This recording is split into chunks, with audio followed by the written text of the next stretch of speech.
But a lot of farmers lace carcasses with poison in the hope of getting rid of problem animals like jackals or caracals or cheetahs. And vultures are the ones that end up locating the carcass. Now, after 8 months of rehab, 2 lucky birds are ready to return to the wild. We're going to go and try and catch a vulture. We're after that bird right in the middle. On the Okay. top. Yeah. Now we'll have a good idea how he flies. Here he Check goes. He's flying. He's flying, looks okay. So I'll walk towards this way. Lucy, if maybe you walk close to the perch. Okay.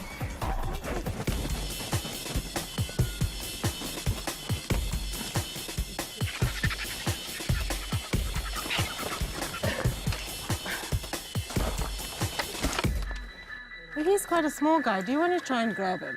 All right. From that way. That's okay. it, yeah. And the most important part is not to let go of the head. That's the number one. Number 1, don't let go of the head. They're very wriggly, so just... Very wriggly. Okay, I've got hold of it. Wow, it is wriggly, isn't it? Hold Whoa, higher. it's so wriggly. Yeah. Okay, hold higher. You're going to hold it up against your chest. I'm going to clasp him like that. And My keep hands his are quite head- small, Keep his so- head away from your face at Okay, all yeah. times. Get too close.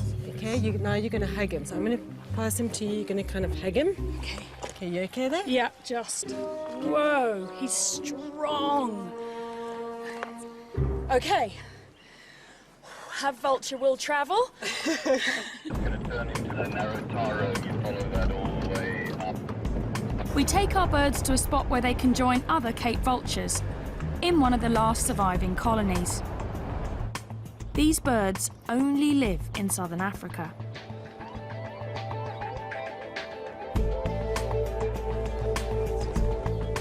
Let's give these birds their freedom then. Cool. Here you go. Time to go. There you go. Look, it's time to be free. This whole area, it's all for you again. I can't really believe it. No. There we go.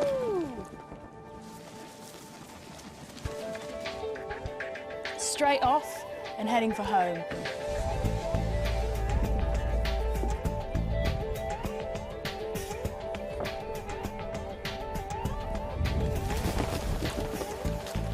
While many vultures nest in trees, Cape vultures are particular. He's heading straight for the cliffs. They only nest on high cliffs like these. And there's only one way I can see how they do it.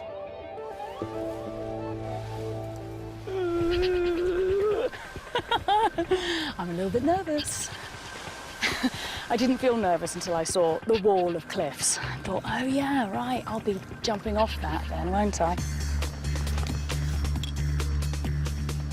Just about to jump off a cliff. What you get me into? That's Phil, my intrepid producer. Whoopah! Whoa! Oh my word! Oh my God!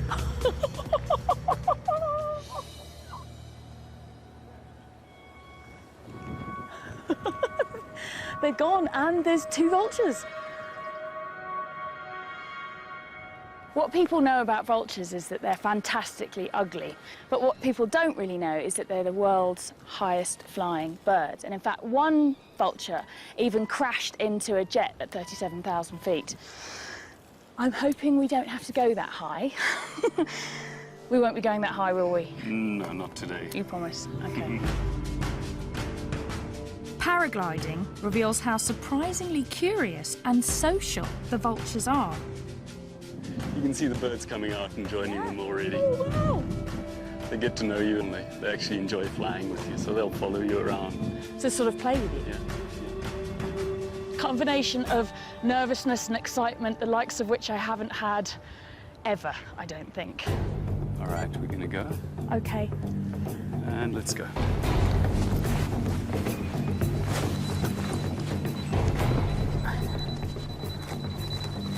All right, and rotate. Run. Yeah.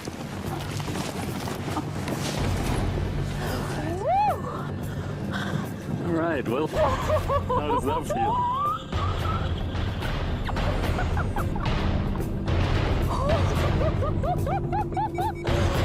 My knuckles are white. It's incredible, though. And there are the vultures. Oh, my word. Wow, they are all around us.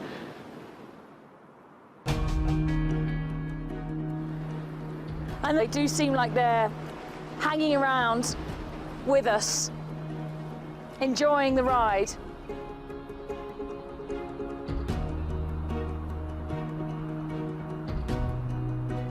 This is how you should see them to appreciate their beauty. And their extraordinary skills. So this is the perfect introduction to South Africa. South Africa is made up of all sorts of different micro-terrains, each with their own peculiar creatures. These cliffs are one of those unique hotspots. I can see right over the cliff where they're nesting now.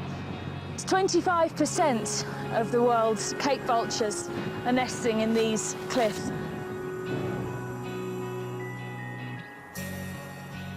Vultures are paying a high price for their taste for dead flesh. And now, even their keen eyesight is getting them in trouble. A threat I want to know more about. There's a big muti market here. Muti is traditional medicine. And apparently, vultures are a popular ingredient. There's everything here, actually.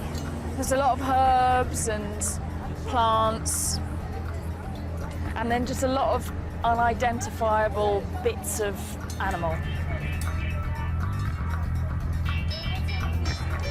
Oh, this was a big snake. Python. It's a python. Is that a cheetah or a leopard?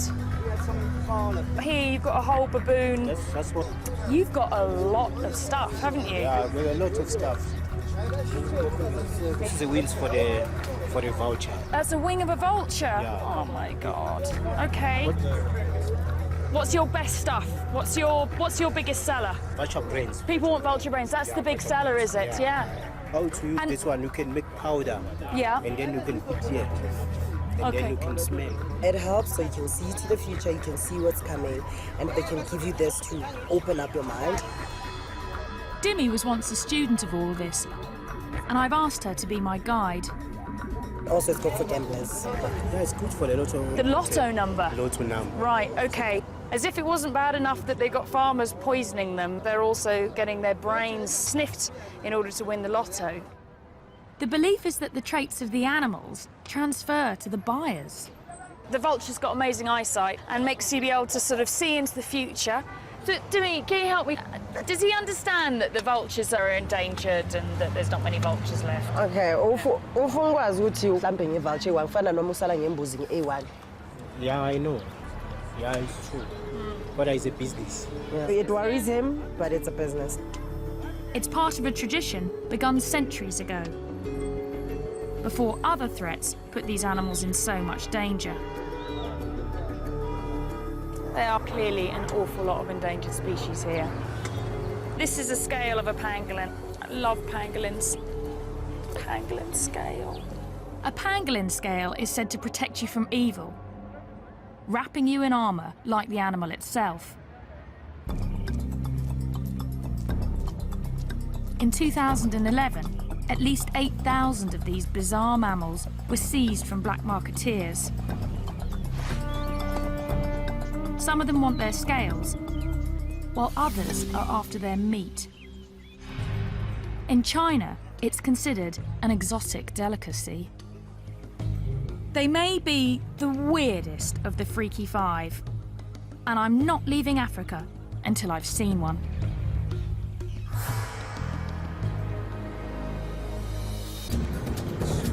Finding a pangolin is turning out to be a real challenge. So I've been kidnapped by Louise Joubert. She's got my favourite animal. She's a pangolin, which is a funny little scaly anteater with a very, very long tongue and a very smelly bottom. But Louise seems determined for me to see the big five first. Obviously, you understand I wouldn't normally be interested in lions, but I'm actually quite scared to say no to Louise. They're big lions, aren't they? They're big. It's very easy to put your claws through there. Louise rescues and rehabilitates animals and then sets them free. Oh, we've got pangolins to see. Come on, we've got pangolins to see. Enough with the celebrity animals. Oh my word, it's a rhino. What's it? It's like, do you think my hand's food? Louise, I want to see the pangolin. I want to see the pangolin. Take me to the pangolin, please. Wild dogs. What do you think, Munchkin, eh? What do you want? Do you want to go and join them? Do you want to go back to nature? No, definitely. Slightly mad place, really, isn't it? Louise has an amazing success rate. She's saved 4,500 creatures since 1993. Slightly nervous as to what's going to be inside. This is a very strange house. We've got funny little animals. And in this bedroom, we've got a load of ostrich chicks. Now I'm going to get to the pangolin. This is the pangolin's bedroom. This is the pangolin's Pangolin's bedroom. got his very own bedroom. This is the pangolin's teddy bear. And he's been pooping, so we need to just clean that. Here we go. Sid, you stink. I could camp out in the African bush for months and never see a pangolin. Oh, look, he's making into a little ball. They're very shy and secretive. Sid, it's so fantastic to meet you. I've heard so much about you, and I have been desperate to meet you. Oh, he's so strange. His funny little ears. They've got very poor eyesight, apparently, but they've got a very keen sense of smell. And he's like a little pine cone, aren't you, Sid? Sid and his mother were seized from poachers. The mother showed signs of stress and Louise released her. Now she is Sid's mum and has to make sure he learns to survive in the wild. We're on our way to go and find some termite mounds because Sid needs to learn to eat termites. He's an anteater, termite eater. You reckon this is a good one? Pangolins are super specialised for eating termites, with sticky tongues as long as their bodies, and claws that can dig through concrete. Those termite mounds are really hard, so you can see why he needs to have these really big digging claws. We might have termites in there. Yes. Am I doing this right? Yes, there's the first termites coming out. There's one there. Come on, yeah. I know you don't want to be eating his breakfast. Okay, let's try the termite, Sid.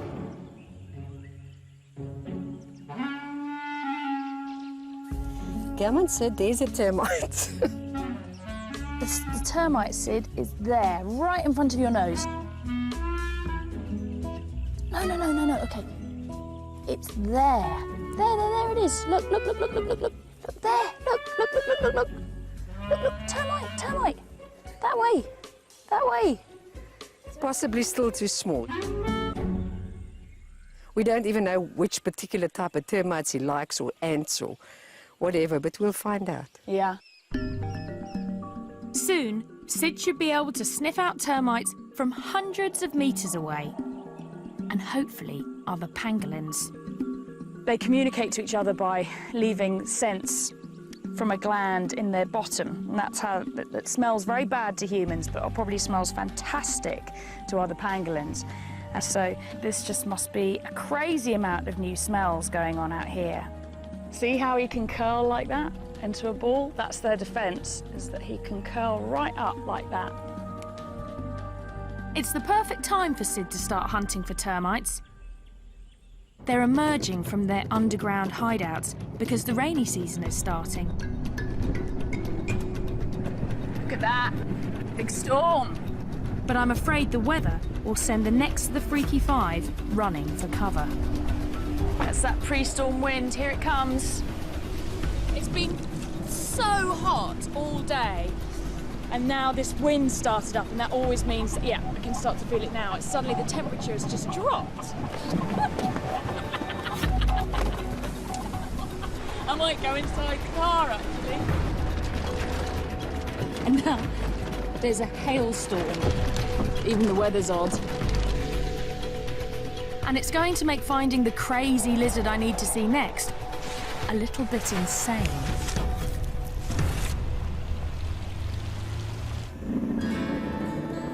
Let's go find some sun gazers.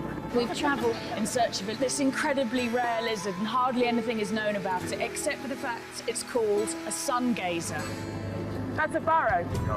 That's another burrow there. My guess is that means it likes to gaze at the sun. What? Oh, lightning! There's no sun gazers, but there's a lot of lightning.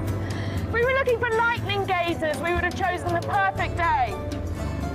Sun gazers sell for crazy sums on the illegal pet market. Rain! Rain! And I want to see what's making them so popular and getting them into trouble. The lizard guys are here. I've got 3 experts to help me coax a sun gazer out of its hole. He's shivering. It's shivering shit. I know how you feel. Shivered, Lucky Lucy. Yeah, exactly. Yeah. We can try and call them out, George. Do you do the call of the opposite sex? Yeah. You've got to have a very sexy call, haven't you, to get that sun gazer out of its hole today? It's coming out. No way.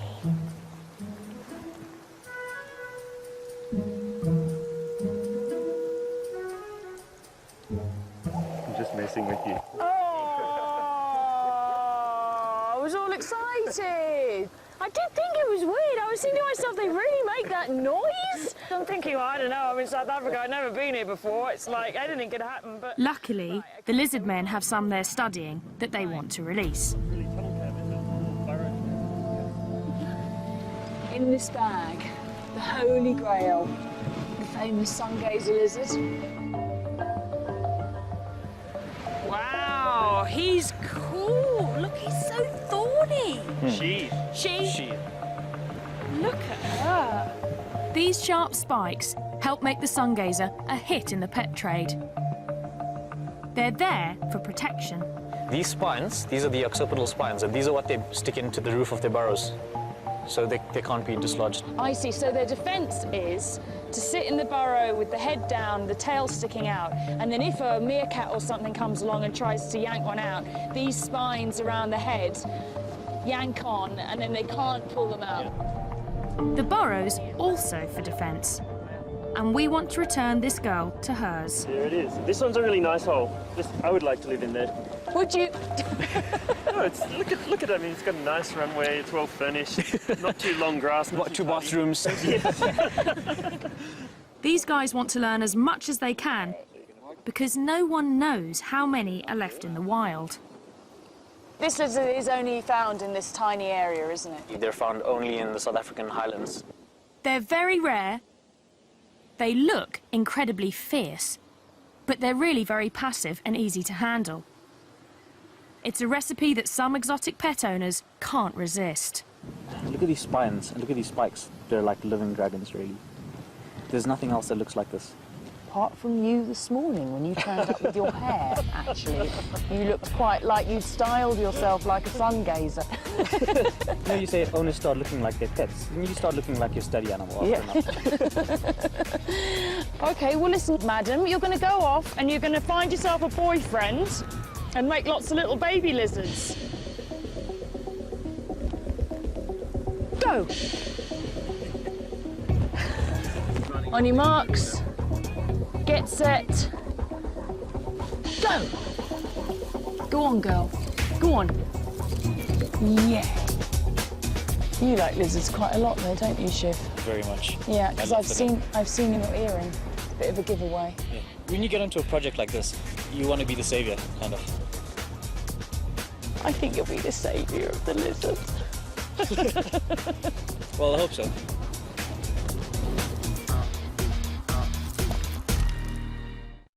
Burrowers like the sun gazer are found all over South Africa, where protective tree cover is in short supply.